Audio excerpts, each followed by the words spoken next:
problem to get out the German accent. So Sati. Sati is the key to our practice.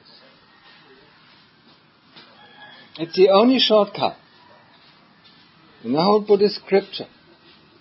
7 days, 7 nights Sati, and you can get enlightenment. And then he says if your Sati is not so strong, it might take 7 months or 7 years. Well, for most of us, probably 7 or 70 lifetimes. Because Sati comes only once in a while. It is like, when, even in the world, you can have Sati. Once a clear moment comes up. Hey, what did I do? Huh? That's a moment of Sati. Could you explain for me what Sati means? Gewahrsamkeit. Gewahrsam auf das, was passiert. Was hier passiert. Nicht nur im Chitta, sondern auch rundherum. Im Deutschen sagt man normalerweise Achtsamkeit, aber Achtsamkeit ist auch nicht so ein toller Ausdruck. Weil man kann achtsam sein und trotzdem noch dieses und jenes wollen. Aber das Gewahrsein, das ist was Unpersönliches. Gewahrsein ist nur einfach auf die Dinge gewahr zu sein, die da kommen oder die da sind. Awareness, just of being, what is present at the present moment. And there's not much present at this moment. There can be only one thing present at this moment. There can be a thought present. There can be a feeling present. There can be a memory present. There can be the body present. One of the things, touches us. Why? ขอบคุณหลายๆ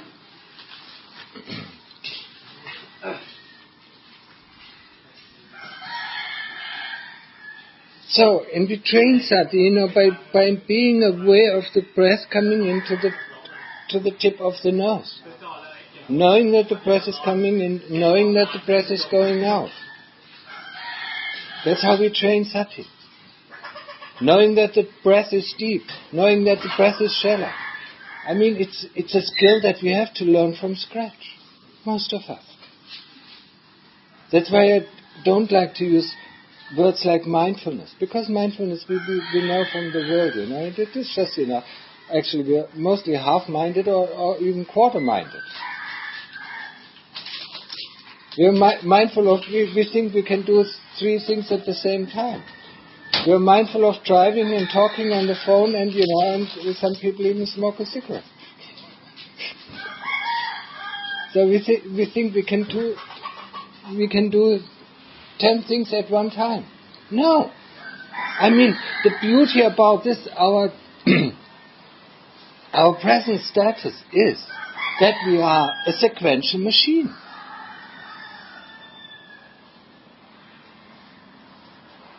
Just because we are fast, just like the computers, nowadays, these fast computers, they are sequential machines. They can only do one job at one time.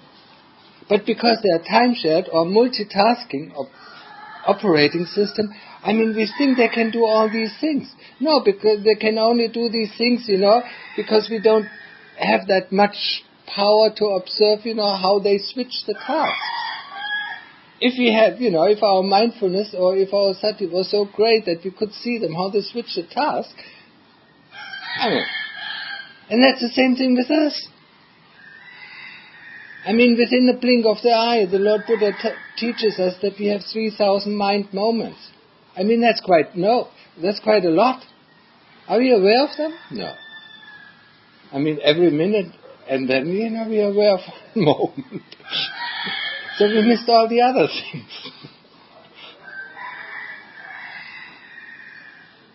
Sati, that is really one of the keys. And it gives us this objective quality to see actually what is going on. Not when we look and see a tree and, we instantly like it or don't like it. That is not what is Sati. The moment when we really have Sati, we see color and form. And then we notice, that this color and form is matched by the brain to a certain kind of leaf, or to a flower, or to a tree, or to a person. The eyes, what do the eyes receive? Color. Nothing else. So who's working out the form? Huh? And sound, what do the ears receive? Chicken? Vibration. Yeah. Just sound. Just pure sound.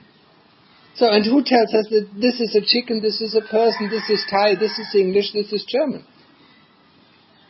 And it comes pretty quickly, doesn't it? Boop, comes. German, English, Thai. Chicken, dog. Boop, boop, boop, boop, comes. It seems to happen in that very moment. But actually what has happened? Vijnana has caused a sense entry. This sense entry is then processed and is recognized as sound. This sound is matched against our sample data. And then it comes out chicken or dog. And the same thing with our eyes. The visual impulses, are matched again a database. What is this likely? Think about it. If we have, in the 20s, or sometimes in the 60s or 70s, there was abstract art. So we really had to look, If they just point out, an object, but don't visualize it very full. We had to think about for 2 or 3 minutes before we recognize, this is a phone, or this is a person, or this is a woman, or this is a man. It's nothing else, We possess nothing else than a very good computer. So I would say the brain does it. What would you say? Yeah. The brain is the computer. It's just a magic, just a computer. It's pretty fast. Eh?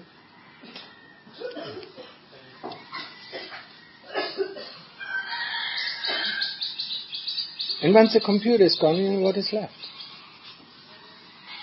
It's for us to experience what is left.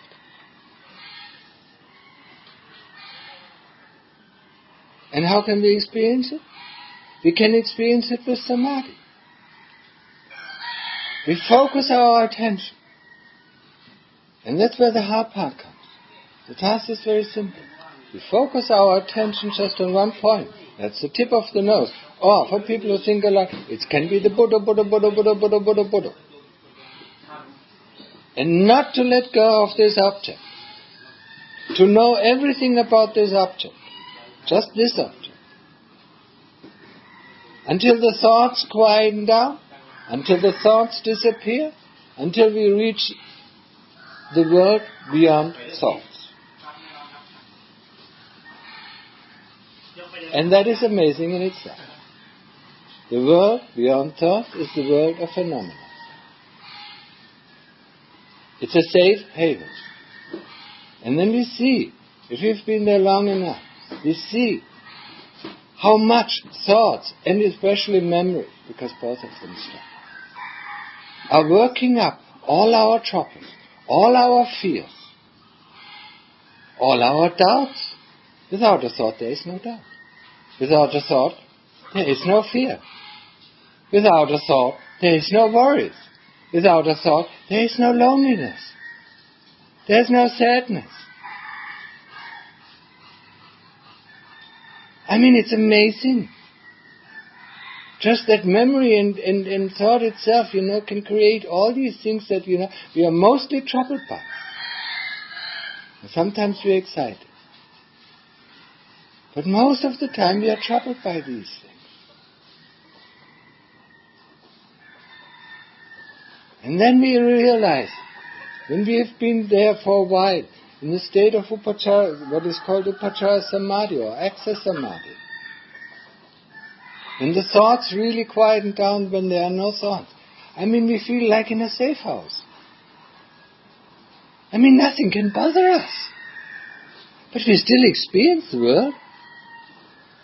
We see phenomena, we see inner visions, Because we close our eyes, of course we see inner pictures or hear inner sound, and has nothing to do with the outside, but it still comes and goes. And we are safe. In the moment we start turning up our engine of thoughts and memories, we come out. And then we are in trouble again. And if we've been, there for a while, we want to go back there. Because it's so nice, it's so quiet, it's so calm, it's so peaceful.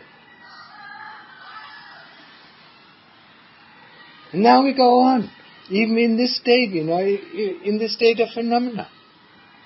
We go on, keep concentrating on our breath, or keep concentrating on our Buddha, until we reach a point where everything converges to one point.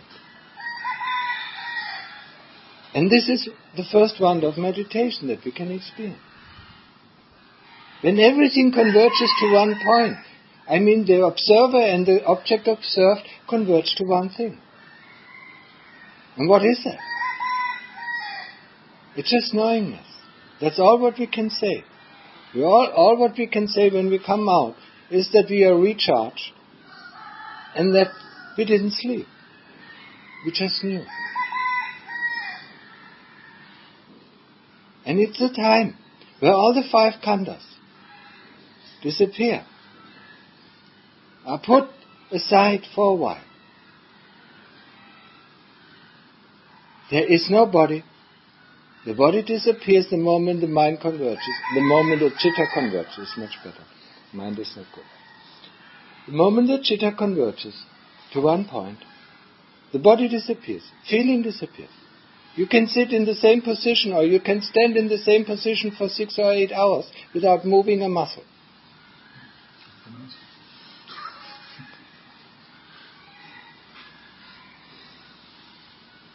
Because all the 5 khandhas, all the things that trouble us most of the time, disappear in that very moment. They converge to one thing. Or, in other words, they are left out. They have no impact on the chitta. That also tells us that the chitta and these 5 khandhas are not one and the same thing.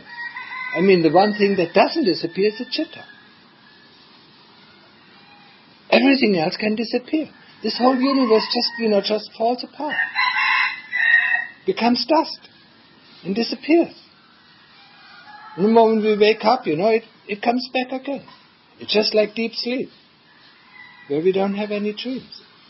Everything just disappears. We don't even know what happened. People can carry us away when we are deep asleep.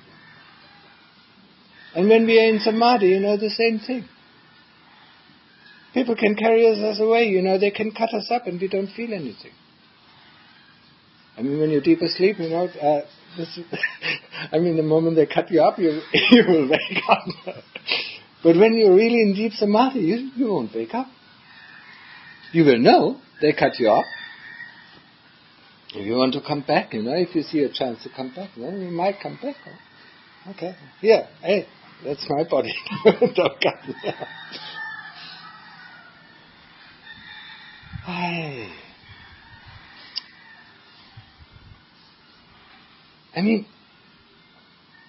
Did you get an inkling of this importance of Sati? And do you understand how important the training of Samadhi is to get to this Sati? Because that Sati is nothing else than the knowingness that we find when everything else has gone. And the knowingness that is there all the time and has always been there and will never disappear. It's the only true home that we really have. Everything else is just fake. Just like our fake hair or like our glasses or clothes, are just fake. They just seem to make us to a different person. I put on white clothes, and then people think I'm a doctor or I'm a nurse. I put on black clothes and they think I'm a lawyer. I drive a Mercedes and they think I'm rich. It's all stupid, isn't it? It's all outside. And all what is changing, It's not the chitta that is changing. It's the outside that changes. And the outside, that is called the universe, or the threefold universe. This is changing, constantly changing, from one state to another. Just like we know, this universe that we live in, is contracting and expanding. So, our world, is not there forever. It has arisen and it will cease. We ourselves, have been born. We don't like to remember it. And we will die. We don't like to think about it. But that's the truth, isn't it? Have you seen any person, who has lived forever? I don't doubt.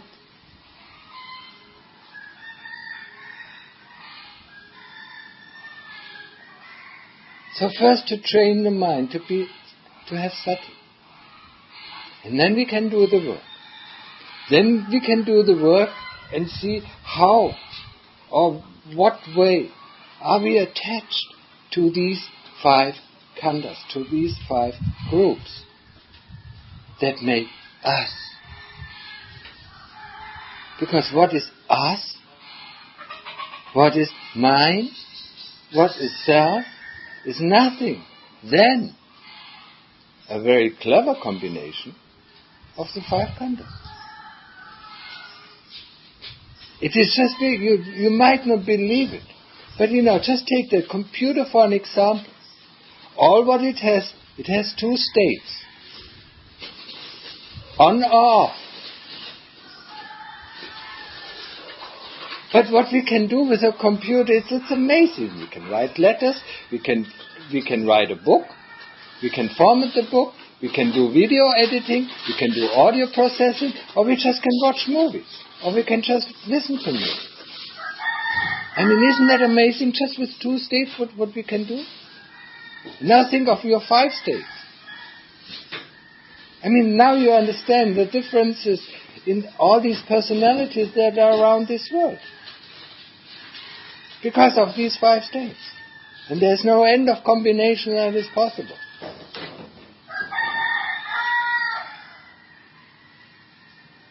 And that is not only the human state, it's all 36 realms of existence. Some people are gods. Some people are in hell. Some people are just heavenly beings.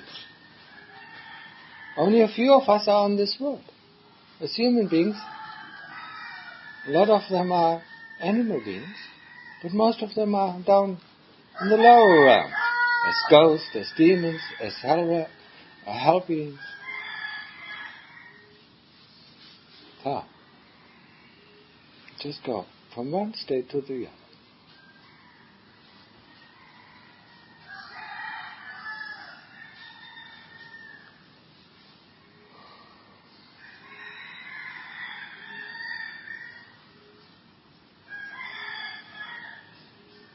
So whenever you think of yourself, think what kind of group is it? Thought. Memory. Feeling. I'm sad. Feeling. I'm strong. Body. That's it. There's nothing outside of this that we can call self.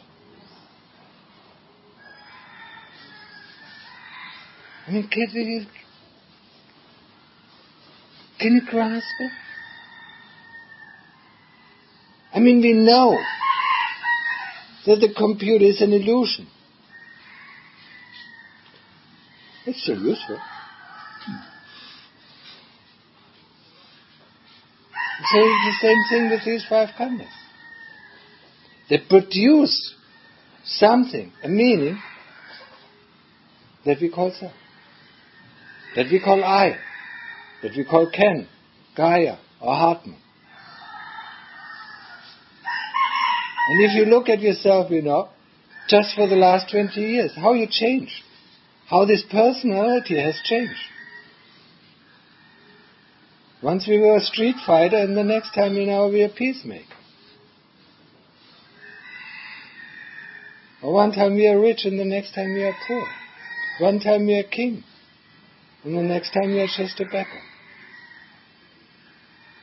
One life, one role. Just like Shakespeare said. This life, this role, on this stage, in this role. Next life, on that stage, in that role. And the role is, most of the time, it's just the opposite. Just like we say in German, the oppressor of today is the oppressed of tomorrow. Isn't it? I mean, German has very nice idioms. They're really good in Dhamma.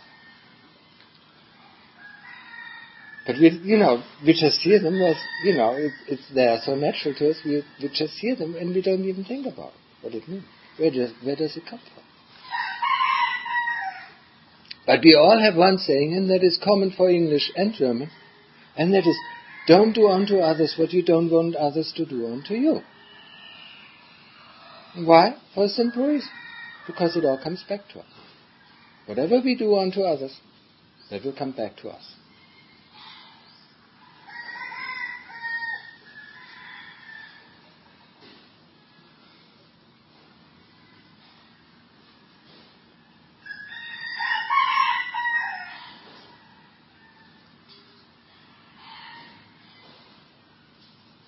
Karma. Or karma. I mean, sometimes somebody sends me a link, to a website, and then I really get upset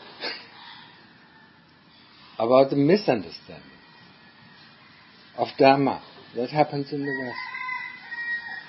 I mean, somebody really states, karma is, the sense of karma that is coming to the West is too fatalistic. That cannot be. There must be chances.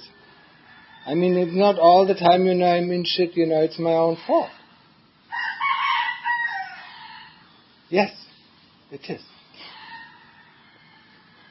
Whenever I'm in trouble, it's because of my troubles.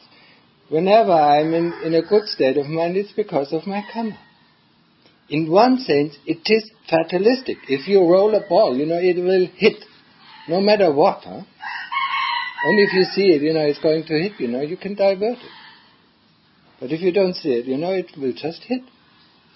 And then something will happen. And that is karma. So whatever happens to us is the result of our own deeds from the past. The deeds in words, the deeds in thoughts, and the deeds in actions. I mean, there is chance. But this chance is, 1% or even 0.1% that there are chances. Most of the things that happen in this world is karma. We can't see it, or we don't want to see it, or this person didn't want to see it because he didn't want to take responsibility for his own actions. That's it. We always blame somebody else if something bad is happening to us. I mean, if it's not our wife or our partner, then it's at least, the local government or the state government or, or some crazy people there in Russia or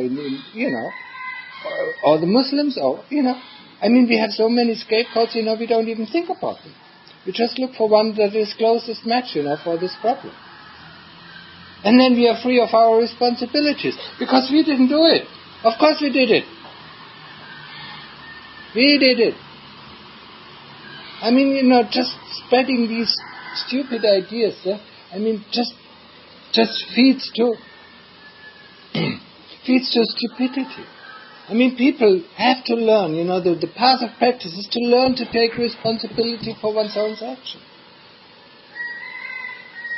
There is no God, and there is no judge who judges you from outside. You are God and you are judge within yourself. When you want to see it that way. Or you can see it just as an anonymous process that is called karma. If you see potatoes, you will reap potatoes. If you forgot that you see potatoes and you want to have wheat, then you have dukkha. And you're disappointed. But because you see that it's such a long time ago, you forgot it. So if you seed love, you will reap love. If you seed hate, you will reap hate. I mean, we can instantly see from what is happening right now, what kind of karma we have, or what kind of actions did we do. Whatever is coming back to us, that is what we did. Now, when you say karma is fatalistic, it's only fatalistic in one way. It comes to us. Now, at that point, the moment karma comes to us, we have an option. We can react to it, we can go our normal way and refuse to take on this karma, or we can accept it and change it. That's why it's not fatalistic. But when you think about the people in the world, they are born in Germany, or they're born in Hamburg, or they're born in America because of their karma. They're born in this family because of their karma. They're born as Jews because of their karma. And now they're born as Palestinians because of their karma. They are born as Muslims because of their karma. They are born as male because of their karma. They are born as female because of their karma. I mean, we always take all these outside things in and try to find something. We are beings, and beings are neutral. They neither have a sex. They neither have a female or male sex. They have no sex. They take on that sex. And now the females are fighting for liberation or emancipation. They want to become men. I mean, it will happen. Next life it will happen. There will be men. And then they will have women fighting against them. I mean, that is what is happening. I mean, that is the teaching. But karma is not understood in the West. I mean, people even don't think, whatever they don't want, it's not within the Buddhist text. They just pick out the raisins from the bread, like we say in German. Whatever they want, they pick out, and everything else, they don't.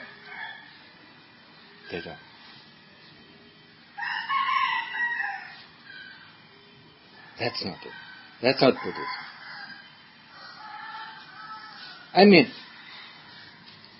they pick out these beautiful things about Buddhism. Buddhism is peaceful, is easy, we have no greed and we have no hate. I mean, of course, we can believe it. Until somebody nasty like me comes, and picks at them. And then suddenly, whoa, the hate comes up. Where is that coming from? It must be him, it must be me, who's putting the hate onto you. I can't do that. I can't do that. If you have no hate, there's no way that I can be hateful at you. It's just impossible. So the hate comes actually out of our own chitta. And it just needs somebody, who presses the button. And my own venerable teacher was very good at pressing the buttons. I mean, whenever there was a situation, boops, where is that coming from? It just showed you. Hey, look at yourself, see what is there in there within you. But that is not understood. I mean, we always think somebody does something onto us, don't we? So if we get angry, the person who makes us angry is at fault. Not we. Because we are saints, aren't we? Everybody else is wrong.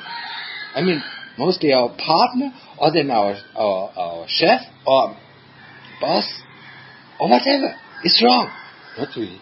Because we are saints. We are perfect.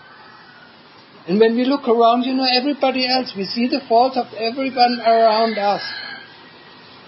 And if it's not a person, we see the faults of the nature. Or what human beings do to the nature. And then we are still saints. Because we see all the faults in other people. And we don't realize that moment that other people see faults in us.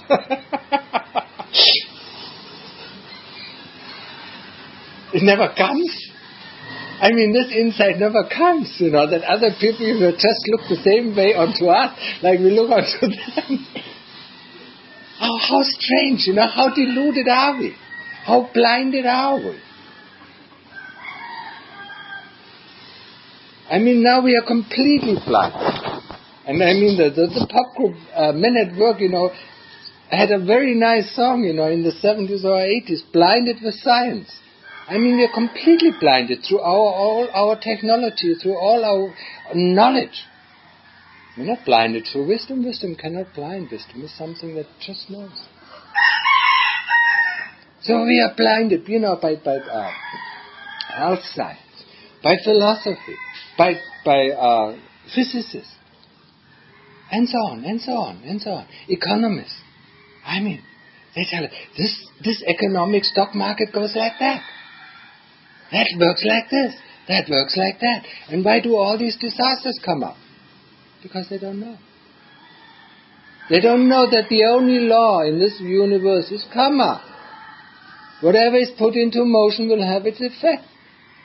Whenever we roll a ball, whatever it hits on its way, that is hit.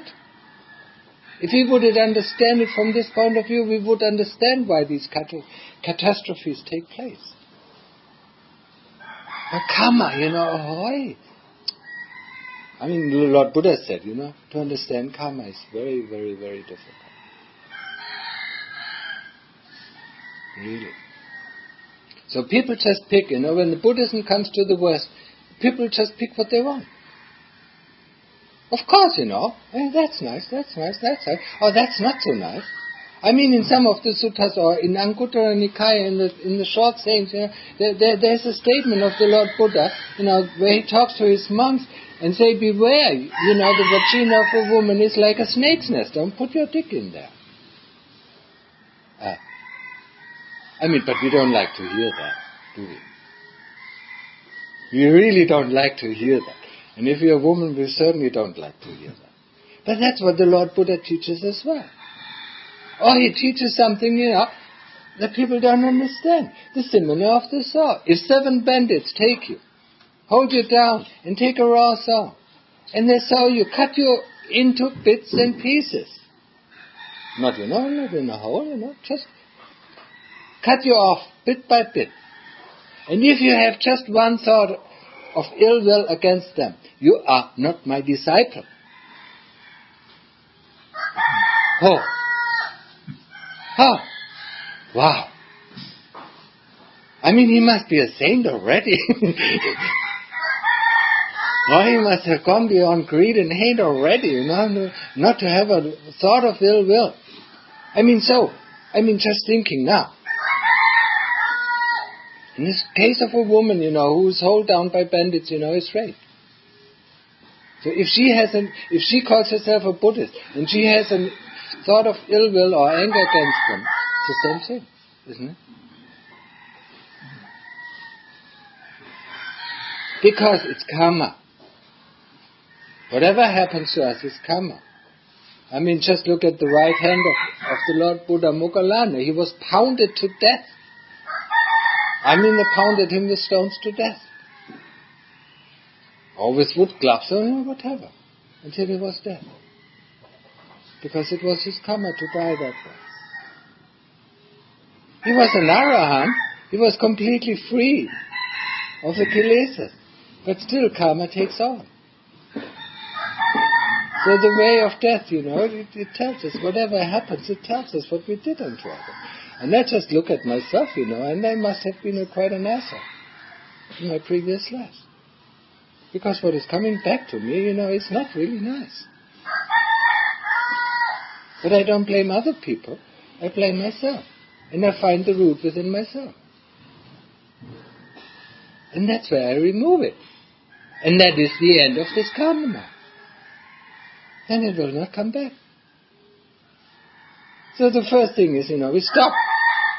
Take a deep breath. Or run and take a shit,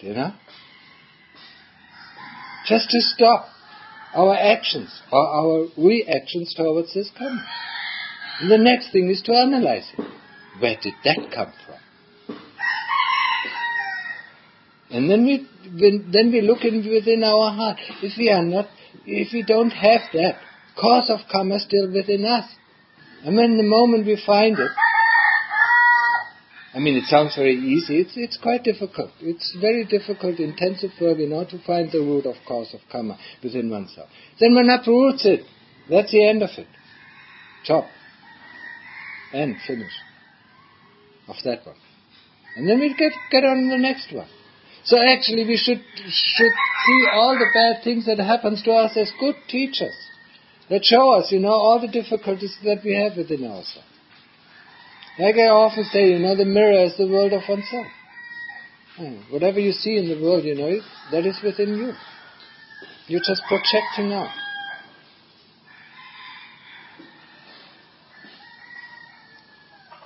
So.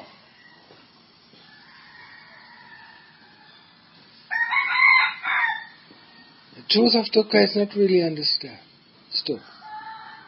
Karma is not really understood. Also the principle of anatta is not really understood. There is no way that we can understand these things through our mind. The only way to understand this is by looking inside our own citta. To see it working. The moment we see it working, we understand it. The moment you see an engine, how it runs, you understand the mechanism of it. But this engine is very complex. It's just not. And that's how we gain wisdom. That's how we gain insight. Looking inside. Observing with a very objective heart. Objective citta. What the hell is going on? And whenever something is happening and we think somebody blamed us or something put somebody on to us, we look, we stop the reaction, we look and remove that threat from our citta. And the more threats we remove, the easier we feel, and the easier is to understand what is actually going on.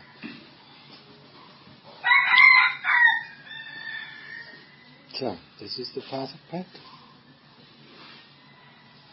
The moment we blame, the moment we look at the faults of others, we are at fault. Whatever other people do, it's their business, it's their karma. Whatever we do, it's our business, it's our responsibility not to do bad things, not to do unwholesome things. And if we always, whenever we say something, whenever we think something, whenever we do something, would think about this, the law of karma, that whatever we do will come back to us, then we might not want to do that. Whatever we do unto other people will come back to us. They will do unto us. That's why we have this protective idiom. But nobody, everybody knows it, but nobody, really cares about it, or really thinks about it. Why? It's so difficult. I just want to do things. That's what I do. Or I just don't want to do things, that's why I don't do it. It's too complicated to understand, what is going on. Who's saying yes and who's saying no? Who's constantly telling us, this I like and this I don't like? Who is it? You think it is us. But then who is the other side who says, that wasn't good? The other side we call in Christian terms conscience. Where is that conscience coming from? If everything what we think is good. Somebody tells us, to rob this person. Hey, this person is rich, we are poor. It's not a bad thing. And we start to rob it, in the moment, we did it, we feel bad. Where is that coming from? It's certainly not coming from the same source that wanted to rob this person, that wanted to have this money. Cannot come from the same source, can it? Because if it's a commander, that tells us what to do and what not to do, his conscience would be good. So there must be something else. There must be another force within us. And that's what the two forces that are sitting on the throne.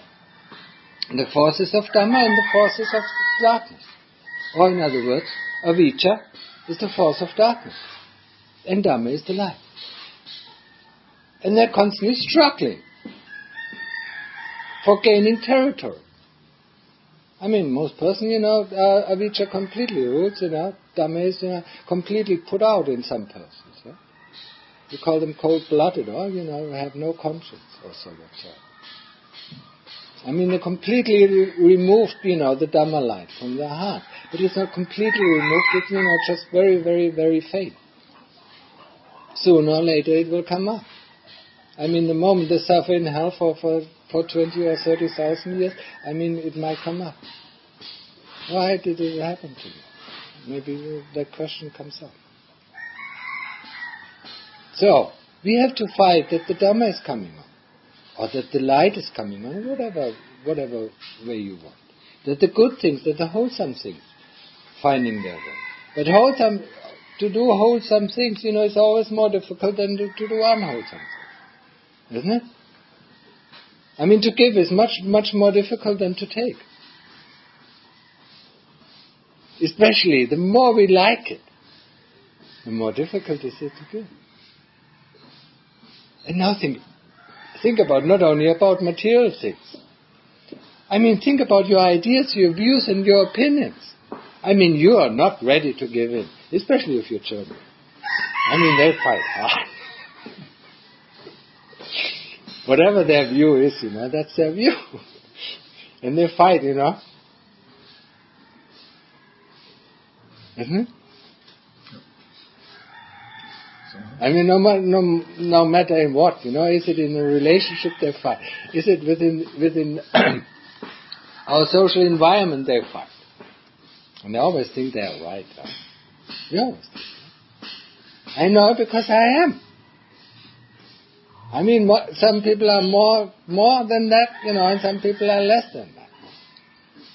But it's normally the characteristic tendencies. I mean, it's just like, it's pretty much a prejudice, but, it holds, for most of the people. Just like people, you say Americans are dull. Yeah. Most of them are dull, but there are some very, bright people there. I mean, they're completely deluded, by that TV. I mean, but they believe, I met people, they just believe what they say on TV. I mean, it's just so amazing. But you've got the other people. You always have opposites. In each country you have opposites. But there is a certain characteristic tendencies.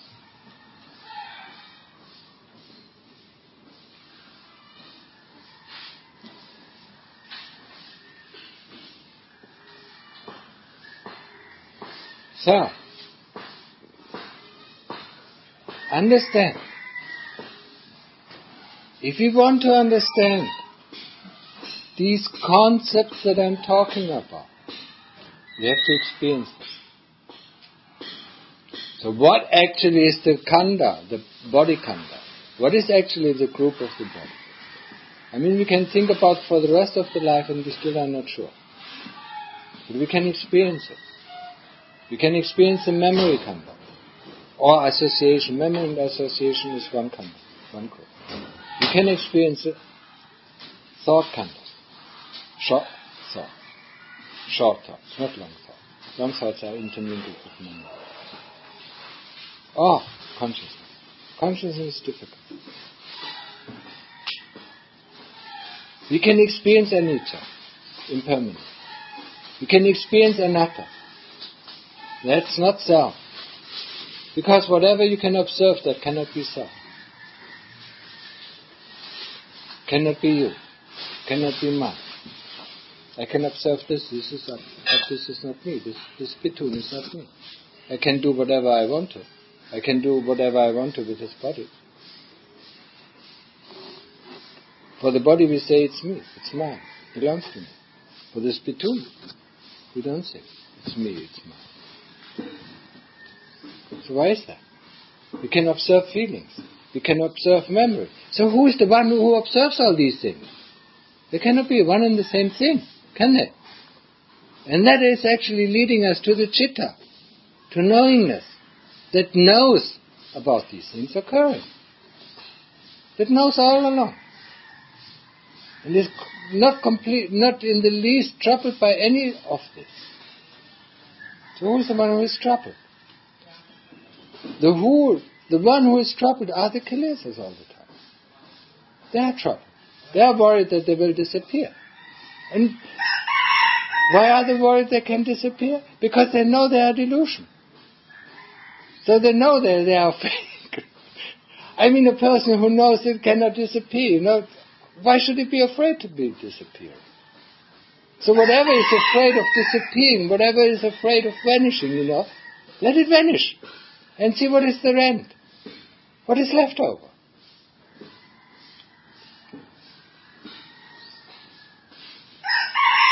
It's just easy job separating out the good from the, the good piece and the bad piece. I mean, don't assume, we know now, you're in a state at least, that the clothes make man, or that you are not the clothes, I mean, in the morning you put on your suit to go to work, but in the evening you put on leisure clothes, I mean, so they don't define your personality, you know that. But some people don't even know that. So you think your skin is defining you. No, it's not. I mean, you look in the mirror and think, this is me, yes. You take off the skin and you don't think this is me. I mean, it's just, I mean, so what is it, then take off just the skin, and fill it up with air, Is that me? No, of course it's not me. So what is it? What is I? What is self?